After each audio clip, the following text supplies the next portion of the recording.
Hello दोस्तों, story hub channel में आप सभी का स्वागत है। दोस्तों, बहुत समय पहले की बात है। मालवागढ़ नाम का एक समृद्ध राज्य था। उसका राजा विक्रमसेन अपनी ताकत और साम्राज्य विस्तार के लिए जाना जाता था। उसे खजानों का जुनून था। एक दिन उसके हाथ एक पुराना नक्शा लगा जिसमें एक रहस्यमयी जगह का जिक्र था। एक घने जंगल के बीचों बीच, जहाँ एक अघोरी साधु त्रिकाल ध्यान मग्न अवस्था में बैठा था। कहते थे कि उस स्थान के नीचे काल द्रव्य नाम का खजाना छिपा है जो पूरी दुनिया की किस्मत बदल सकता है। विक्रमसेन का लालच भड़क उठा। उसने तुरंत अपनी सेना के 100 घुड़सवारों के साथ जंगल की ओर कूच किया। जैसे ही वे साधु के पास पहुंचे, त्रिकाल गहरी ध्यान अवस्था में था।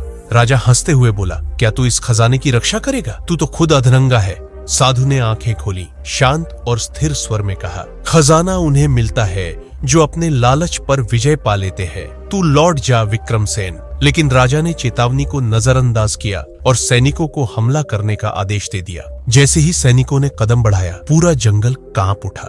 हवा की दिशा बदल गई, आसमान काला पड़ गया और चारों तरफ धूल का तूफान छा गया। सैनिकों को कुछ भी दिखाई नहीं दे रहा था। उनकी तलवारें अपने आप गिरने लगी। घोड़े बेकाबू होकर भागने लगे। एक एक करके सारे सैनिक बेहोश होकर जमीन पर गिरने लगे। राजा हक्का बक्का रह गया।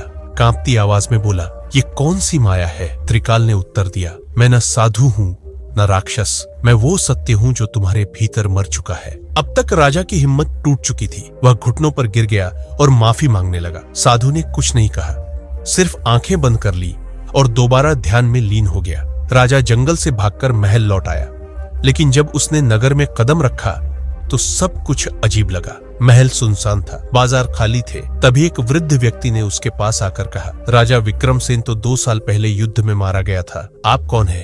राजा का चेहरा सफेद पड़ गया। उसे याद आया, साधु ने जाते वक्त कहा था, जो व्यक्ति सत्य से टकराता है उसका अस्तित्व मिट जाता है। वह जोर से चिल्लाया, लेकिन कोई उसकी आवाज सुन नहीं सका। अब वह केवल एक छाया बन चुका था। उसके पास सब कुछ था पर पहचान नहीं। कैमरा धीरे धीरे जंगल की ओर झूम करता है, जहां वही साधु त्रिकाल ध्यान में बैठा है, चेहरे पर हल्की मुस्कान लिए, जैसे उसने एक और आत्मा को सत्य का पाठ पढ़ा दिया हो। तो दोस्तों, ये थी आज की कहानी। अगर आपको ये वीडियो पसंद आई हो तो हमारे चैनल स्टोरी हब को जरूर सब्सक्राइब करें। जय हिंद, जय भारत।